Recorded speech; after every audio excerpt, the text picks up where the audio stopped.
Saki Olingi Atala émission Yakambangu info plus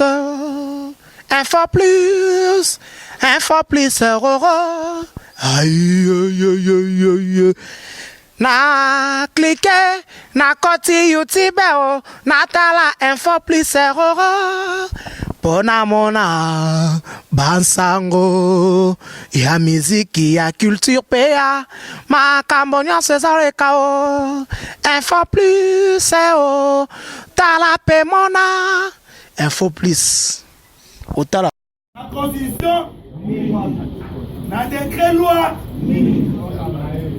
nyonso wana eza anticonstitutionnel a revoir bajuriste na ye atala baconseiller juridique ne malamu bamemie na mbeba lokola bamemie na mbeba akokutana bana ye sentela nyonso ye a ondimani ngai tobanga ngobila obetamina masasi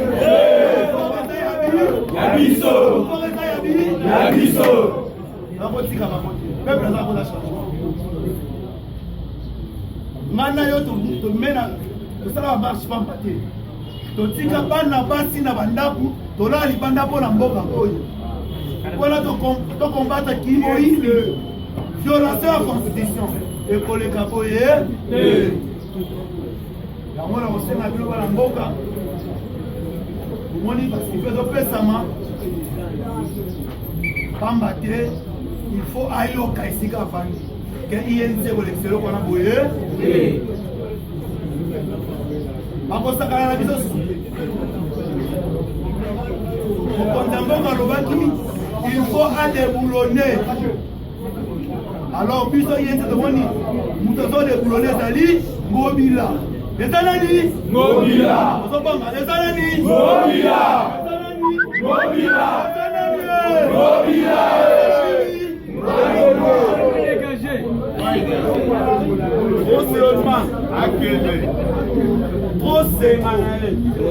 lobi mai miso kitini mokonzi ya mboka aza moninga na ye na ntango na bango mesekabila akakosala basila bango baprofite na générosité ya président de république te Ngobila il faut appeler ça peuple congolais respect. Il nous doit du respect ces messieurs-là.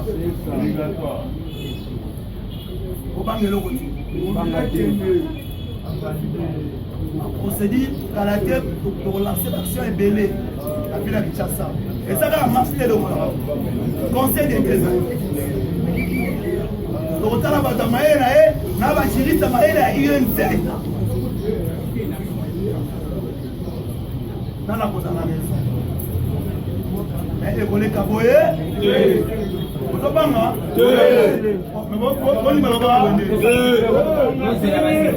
mais ça siffle. La lignée pour la manifester, mais consentement la ville contre lui jamais Ngobila, lui jamais Ngobila Kinshasa, lui jamais Ngobila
Directeur du cabinet a dénoncé que Ezalaki fake news.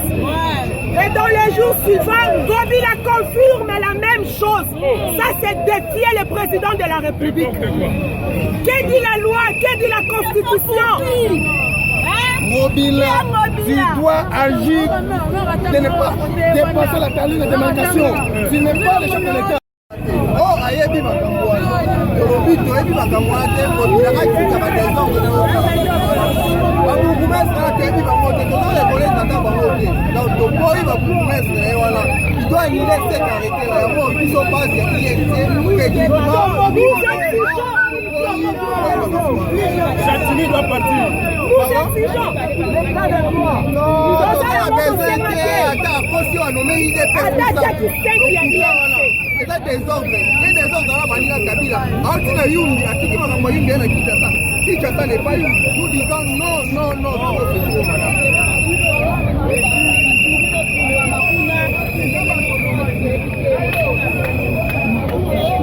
Toyebi chef de l'État akota makambo aussi. C'est le moment makambo non éviter. Nous sommes encore au début. Nayebisi mokonzi ya mboka aloba liloba ya suka oto kotumba pine chaque jour tokoyi bato wana tokoyi babourgmestre na tie wana désordre tikosala ya biso na kati ya Kinshasa. Kinshasa ezali yumbi te nakoyebisa bana Kinshasa ezali yumbi te mais c'est Ngobila atika badésordre wana akosalela biso wana Kinshasa. Tokoyi merci madame. Moni azobelo ba kosala te ya komi koluka na permité entre temps ba foule ezali bala kisa bazala banzela malonga te ya za komona moto ata ba constitution au monde oza yumbi oza Kinshasa biso bakolo mabele et rôle de la présidente Tshisekedi a fait beaucoup de respect pour ça parce que azali moto oyo alitaki pene ya papa na ye mpona état de droit mboka oyo aussi président Vital Kamel comme ça comme un président pour dire président est parti ainsi dit l'Éternel, on a zali légaliste mon ainsi dit le Congo. on a dit que personne à l'Assemblée nationale a démissionné après que bateau ça va me dire que le monde va dire attaque informé que après va trouver mais on a aidé maintenant on va ça pour la biso bazwa ba décision importante on a Chantilly Ngobila lobani lelo donc tisuka procédure démocratique ezali ba convention ya Kinshasa il faut batiana motu na bango peuple azotaka bango élection ezali ya babourgmestre peuple azomona bango basengaka mandat epai ya peuple ndenge bapesa bango mandat wana donc na ngonga oyo bafongola mismi Kinshasa etasi na posa ya moto oyo liboso na moto po ebandeli na ye deja ezali lekola omona biso bana na ye akomona esidi leko coalition wana tosala na FCC tolembi yango comment se fait-il bato lokwa Chantilly mutu lokwa Chantilly akoto sa présidente aza na droit ya konome bato te quand même tolandelana makambo mosusu Chantilly aza na droit te il faut pas respecter mokonzi ya mboka comment se fait bako respecter tolembi d'ailleurs kuta aza kinwa te azonga na mboka banga libere Kinshasa tozomoko tokogere tosengi na ye penya tolembi yango parce que procédure baotosa présidente quand même il faut libérer kini libérer yango batikela biso mo bakino tokogere mboka na merci etelemi elobi Ngobila a violé la constitution na minute oyo tozala posa te eke bato wana bazala nome babourgmestre nyonso baza bamédiocre bourgmestre ata moko te asali mosala malamu eza na posa na bango te ezali mpe urgent te banomele biso bango epuis eloko mosusu Ngobila apesi babourgmestre $10,000 totikali komona yango te mosala ata moko esalami te alongoli bamosusu mpo balandela bango te alongoabangi bamosusu soki atiki bango abiteyebi te azwi bilongo ya sika atie bango atie bandeko na ye atie bandoko na ye akomisi bango babourgmestre toyebisi Ngobila ke Ngobila Kinshasa eza yumbi te osimbi esika mongai kosimba te babourgmestre wana ifo balonga bango nyonso lelo totelemi awa mpona koyebisa bato te no Ngobila nono babourgmestre aza na compétence wana te aza na pouvoir ya kosala yango te na ye na babourgmestre wana tozodebulone bango ministre intérieur azali ya INC soki ya UDPS ntango akoya akosala mosala ya malamu ya kolongolela biso bato wana nyonso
Soki olingi otala émission ya Kambangu info plus info plus roro Aïe, aïe, aïe, aïe, aïe. Na cliquer, na koti YouTube, na tala info plus erreur. Pona mona, bansango, ya musique, ya culture PA, ma cambonian César et KO. Info plus, tala pe mona, info plus. Au tala.